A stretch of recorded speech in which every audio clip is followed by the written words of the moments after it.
యొక్క అభిప్రాయం, మా యొక్క డిమాండ్.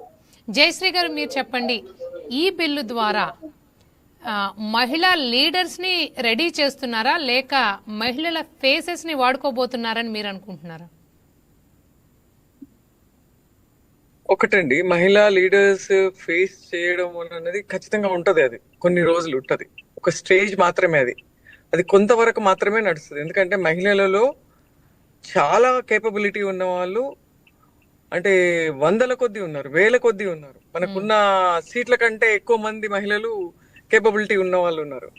తను ఇందాక అన్నట్టుగా మనకు అవకాశం దొరకాలి అంతే. వాళ్ళకి అవకాశం దొరకడానికి ఈ 33% అనేది ఉపయోగం. లేకపోతే ఓన్లీ కుటుంబ పరంగా నడుస్తున్న రాజకీయాలు తప్పితే మహిళలకు అవకాశం అనేది చాలా తక్కువగా దొరుకుతుంది.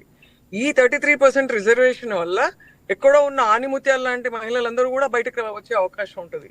సో ఇందులో ఒకరిని అంటే ఒక మహిళా నాయకురాలని తీసుకుంటే వారిని మించిన నాయకురాలు ఇంకొక ఆవిడ ఉంటుంది. మళ్ళీ వాళ్ళని చూస్తే వారికి మించిన వాళ్ళు ఉంటున్నారు. అంటే ఒకరిని మించి ఒకరు సత్తా కలిగిన మహిళలు ఎంతో మంది ఉన్నారు. స్టార్టింగ్ లో కొంచెం కనిపిస్తుండొచ్చు కాక డెఫినెట్ గా, ఎందుకంటే ఇప్పుడు భయంతో అమ్మో రాజకీయాల్లోకి నేను వెళ్ళాలా, చదువుకున్న వాళ్ళు ఎంతో మంది రాజకీయం అనేసరికి ఇదివరకు మనకు ఇప్పటి వరకు జరిగింది ఏంటిదేనంటే, ఒక రాజకీయం అంటే మహిళలకు దూరం, మహిళలు దానికి దూరంగా ఉండాలన్న ఇంప్రెషన్ తో ఉన్న చదువుకున్న మహిళలు కూడా చాలా మంది ఉన్నారు. సో వాళ్ళకి అది పోవాలి అని అంటే కొంచెము ఆ కాన్ఫిడెన్స్ అనేది రావాలి. ఈ రిజర్వేషన్ వల్ల ఖచ్చితంగా వస్తుంది. చదువుకున్న వాళ్ళు వచ్చి ఇప్పుడు 33 మందిలో ఒక 10 మంది చదువుకున్న వాళ్ళు వచ్చి 23 మంది, మీరన్న ప్రశ్నకి 23 మంది ఓన్లీ పేరు చెప్పుకోవడానికి వచ్చినట్టు ఈ 10 మందిని చూసి ఇంకా 20 మంది మళ్ళీ ముందుకు వచ్చేస్తారు ఆటోమేటిక్ గా.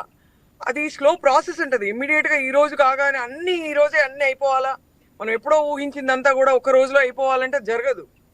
It takes time, slow process ఉంటుంది.